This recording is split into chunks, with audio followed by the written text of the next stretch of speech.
In the pre-dawn chill of Plumas National Forest, a search and rescue dog, a bloodhound named Copper, with a nose that could follow a ghost through a hurricane, was having a breakdown.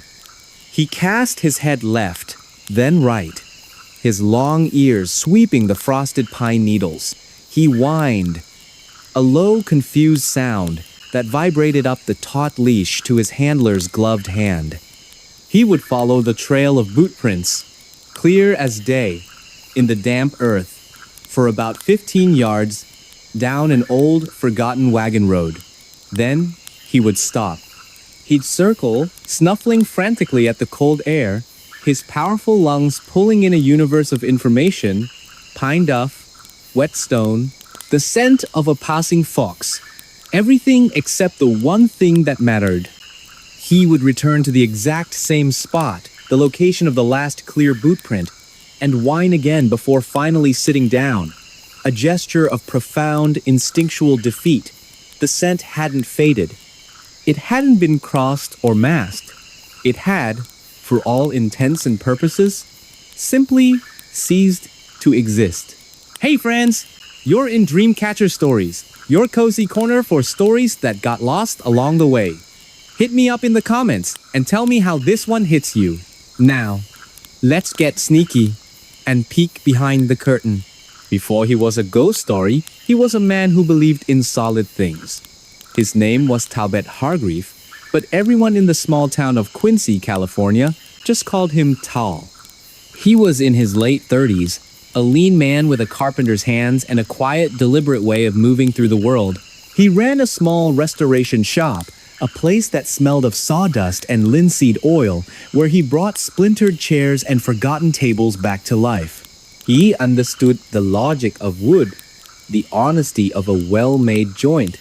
He was not a man given to whimsy or recklessness. When Tal went into the mountains, which he did often, he moved with the same precision he used in his workshop. He preferred old canvas over high-tech synthetics, coffee boiled black in a tin cup, and the heavy silence of the ponderosa pines. He planned his routes, he checked the weather, and he always left a note under a magnet on his refrigerator, detailing his exact location and his expected return. He camped as if the forest itself were grading him on his neatness and respect. On the Friday morning, he disappeared. In late October of 2015, Mariela Quint, who ran the coffee window on Crescent Street, remembered him clearly. He'd bought a cinnamon bun and his usual black coffee, grinning at the crisp autumn air. He was heading up toward Bucks Lake, he told her, to a little spur road he knew, a place where the wind in the dogwood sounded like a river. He had a map, folded twice in his pocket. He had an orange-knobbed compass that had been his father's. He had an old film camera, a Nikon, to capture the way the frost looked on the stiff blades of meadow grass. He'd be back by Saturday night, he promised. He'd bring her a picture of a stump he'd found that was shaped like a crown. He was a man of simple plans and kept promises. The land he drove into was ancient and steeped in stories older than the logging roads he followed. The Mountain Maidu people, who have lived in these mountains for thousands of years, tell of the world maker who shaped the meadows and the peaks. But they also speak of the coyote, a trickster figure who interfered, bringing chaos, death, and suffering, making the terrain rugged and difficult on purpose. Tal drove his aging, marigold-colored truck through a landscape carved by monsters and mischief. A world where man-eating giants once lured travelers into barbecue pits, and devilish imps were sealed inside canyon walls. He was a man of rules and order, entering a place that, according to its oldest stories, had been designed to break them. By late afternoon, the lake was a sheet of flat, cold glass. Tal parked at the turnout, shouldered his faded pack, and began the hike up Bluebird Shelf, a granite bench that overlooked the water. His plan was simple, and therefore beautiful. He would make camp in a ring of firs, just before the trail got serious. He would sleep, wake before dawn, and walked to a high meadow to watch the sunrise. He had no heroics on his schedule. He just wanted to count the colors the world could be when nobody wanted anything from him. By twilight, he had a small, legal fire crackling in a stone pit. His weathered khaki tent, the one with a scar near the door he'd sewn with dental floss years ago, was pitched perfectly. He brewed his coffee, added a fingertip of whiskey, and listened. The dark came on like a slow-held breath. Coyotes tuned up on a distant ridge, their voices rising and falling in a song as old as the hills, then went quiet again. The world was in its proper place. Shortly after 9, he zipped himself into his sleeping bag and closed his eyes. The first light arrived without a sound. At first, he thought it was a hiker's headlamp. Far down the slope, cutting through the trees with that familiar, searching swing. But the light was wrong. It didn't fan out or bounce with the rhythm of a person walking. It moved behind the tree trunks as if the trunks were made of smoked glass, a solid pale orb that seemed to breathe. It crossed a hollow to the east, stopped, then widened and thinned, like a coin being turned on its edge and then laid flat. Ta lay on his side, the tent wall, a thin membrane between his world and that. He listened for footsteps, for the whisper of brush, for an engine. There was nothing. Only the cold, silken sound of the creek and the faint snap of the cooling rocks in his fire pit. He did what any rational person would do. He told himself a story to make it make sense. It was a hunter on a lower road. It was a drone, one of those new, quiet ones. It was an old miner's lantern, a piece of local lore, caught in a breeze. The light seemed to consider his logic, took one last slow breath, and blinked out. Tal waited. He counted 30 of his own breaths, then let the heavy, earned sleep of a day spent outdoors slide over him like a blanket. The second light woke him near midnight. This one was closer. It lifted from the creek bed and burned with the steady, unwavering flame of a candle inside a glass jar. It did not flicker, and it did not throw shadows.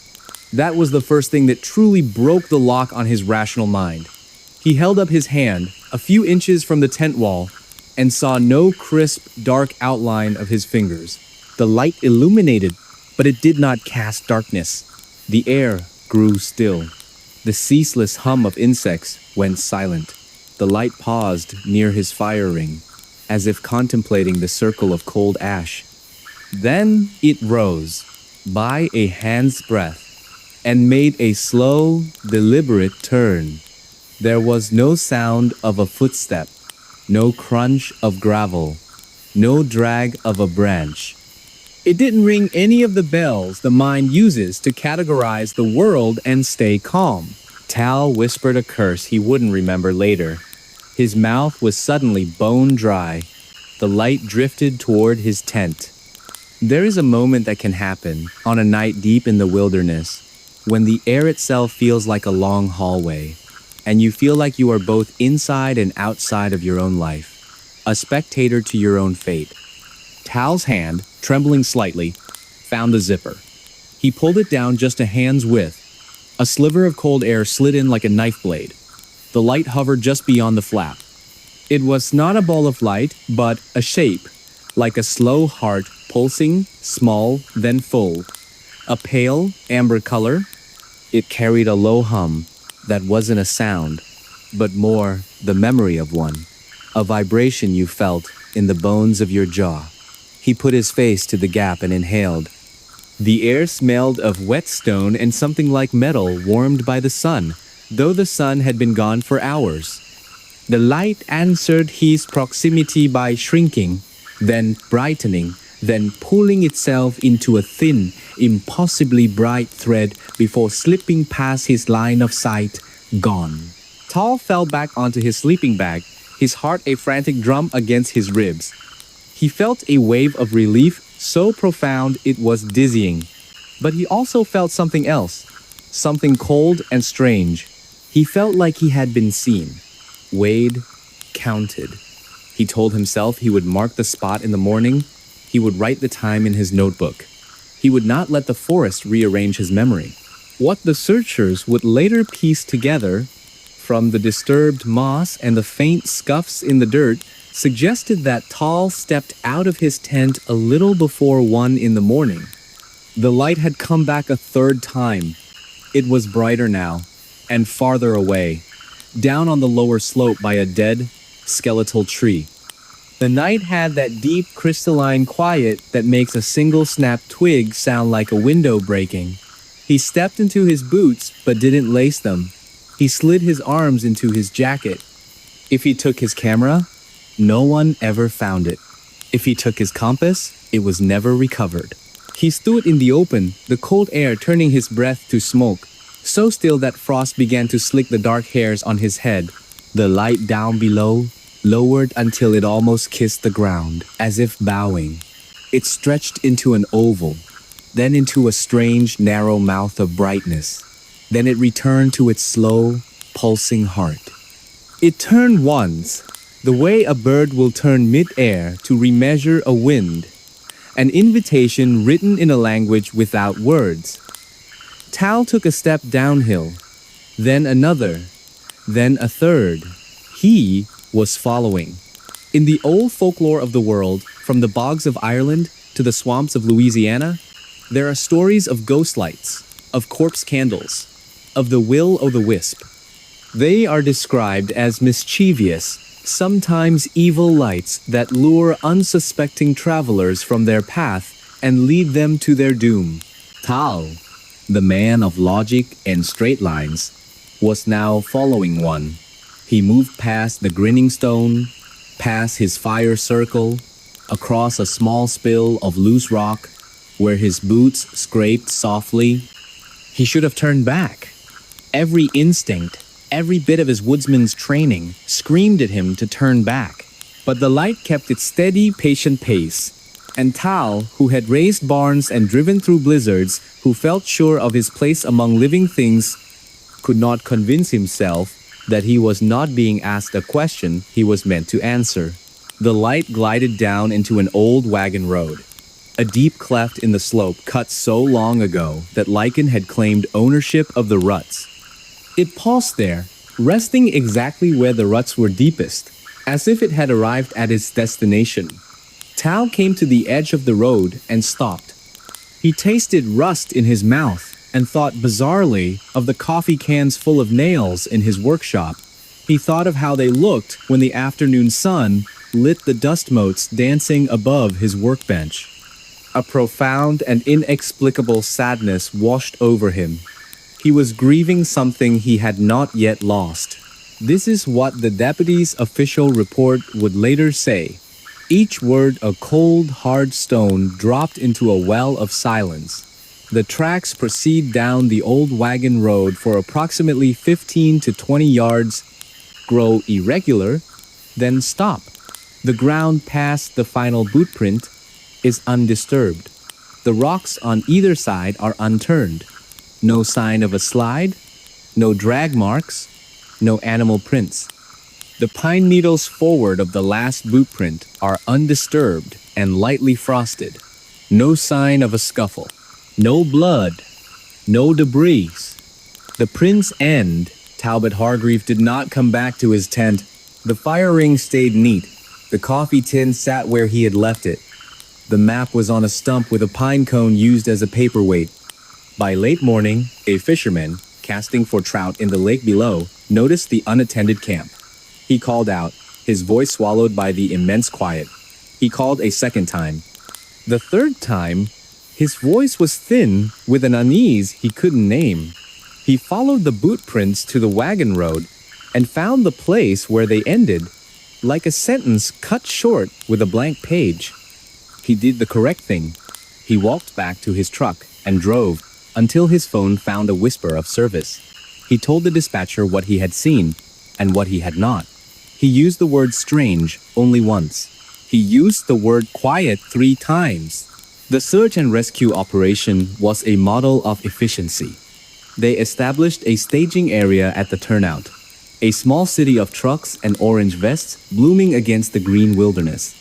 The first hasty team was dispatched to the campsite to confirm the fisherman's report and secure the point last seen, or in this case, the point last known. Soon, teams were walking in precise grid lines, their boots methodical, their eyes scanning for any sign: a dropped piece of gear, a broken branch, a scrap of cloth. They planted pink and orange flags on wire stems, trying to impose a geometry of logic onto a place that had just defied it. The operation was a textbook example of wilderness SAR procedure, a system built on the predictable behavior of lost people and the unchangeable laws of physics. But every piece of evidence they found only served to deepen the impossibility. The pristine campsite argued that Tal had not been attacked by an animal or another person. The half-zipped tent suggested he had left in a hurry, but not in a panic. And then there were the tracks.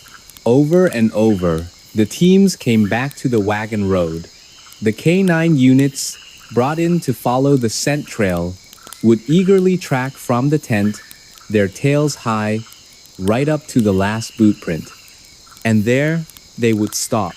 They would cast about, whine, and look back at their handlers with an almost human confusion. The invisible cloud of scent that every human leaves behind them, the very thing the dogs are trained to follow, had vanished into thin air at that exact spot. One of the deputies, a grim-faced man named Orrin Pike, squatted by the last print, his knees popping in the cold. He looked up at the vast, silent ranks of pine and fir trees. He was in the Sierra Nevada, on the edge of a region some call the Nevada Triangle, an area stretching over 25,000 square miles, where an estimated 2,000 aircraft have vanished over the last 60 years. This wasn't just a missing person case. It was another entry in a long, strange ledger. At dusk, as the temperature fell fast, 2 volunteers on the east spur saw it. A soft, golden light, moving slowly through the trees, where no trail existed. They watched it pause, thin and sway, like something remembering a dance. Then it moved behind a screen of firs and did not come out the other side. Their statement was noted in the official log, but bracketed with a single dismissive word, anecdotal. On the third day, an old man walked into the search post. He wore a hat that had seen more winters than anyone present. He introduced himself as Elas Moro. He said he'd worked the railroad and hauled timber in his youth, and he knew this land before most of the current maps were drawn. He said he had seen a light on that very same wagon road many, many years ago. He and a friend had been checking rabbit snares at dusk. The light had risen from the ruts, he said, and it moved like something living and careful. When they stepped toward it, it stepped away. When they stopped, it paused. He remembered the hair on his arms standing up, and a strange feeling of being noticed by something that owed him nothing. His friend had moved a little too quickly, and the light had thinned, brightened, and slid away, climbing into the trees where there was no ground to support it. They never spoke of it again, not because it scared them, but because it felt like a secret the mountain had told them, and you don't go blabbing about secrets like that. On the 6th day, they found the Nikon. It was under a cluster of manzanita leaves, on a ledge above the wagon road, in an area they had already searched twice. The last photograph on the roll of film was developed. It showed a circle of trees, lit as if from within, by a powerful, shadowless light. The bark on the pines looked like paper held up to a lamp. The light source itself was not visible, only the consequence of it. A photo of a presence defined only by its effect on the world around it. The search was eventually, quietly, scaled back, and then called off. Winter came, laying a white cloth over the mountains. In Quincy, the marigold truck sat in its parking spot, slowly gathering dust. Mariella, the woman from the coffee shop, waited until the first thaw of spring. Then she drove up the lake road herself. She walked the trail, past the pink and orange flags that still fluttered in the breeze, forgotten punctuation marks in a story no one knew how to finish. She came to the wagon road and stood at the edge of the ruts. The air grew still. A small bird made a single, curious chirp, then fell silent. The trees seemed to be holding their breath, an audience waiting. Mariella inhaled, and the air smelled of cold water and iron. She lifted her hand to shade her eyes, a useless, instinctive gesture against the deepening twilight. And then she saw it. It rose slowly from the ruts, as if waking from a long sleep. It was not bright. It was a presence the size of a human heart, the color of warm honey in a glass jar. It did not throw a shadow. It did not warm the air. It simply regarded her the way a deer regards you from the edge of a clearing, wanting to know if you are a threat or just a passing shadow. Mariella's breath left her in a soft, soundless oh. She took a half step forward, and the light brightened and thinned in response. A hush moved up the old road, a whisper that had nothing to do with wind. She felt a sudden, irrational certainty that if Tao could see this, he would laugh his quiet laugh and say, "Now you know." The light held its position, pulsing gently, small, then full, as steady as a hand counting a child to sleep. Mariella did something she hadn't known she would do. She lowered her hand, bowed her head slightly, and spoke his name just once into the immense quiet. The light quivered, a response so subtle she couldn't be sure if it had moved or if her own hopeful eyes had made it so. Then, it drew itself into a single small bead of amber and slid back down into the ruts, as if the earth had persuaded it to rest again. Mariella stood there for a long time, until the last blue drained from the sky, and the stars began their cold, indifferent work. She did not find an answer, but she had found the question, and it had acknowledged her. And there we go, another memory back from the dark. Don't go too far. I've got more mysteries itching to be told. Years settle. They thicken and then thin like seasons. The story of Talbot Hargreave became another layer of folklore in a land already thick with it. A story people tell on porches when the air is kind and the night is deep. Some say the lights are a natural phenomenon, some trick of swamp gas or piezoelectricity from shifting tectonic plates, though the science never quite fits the story. Others whisper older names, connecting them to the legends of the region, from the spirit lights of the Cherokee to the strange, interdimensional beings said to inhabit the nearby mystical Mount Shasta. What is certain is simple and hard. Talbot Hargreave walked from his tent on a clear night toward a light that moved as if it were thinking.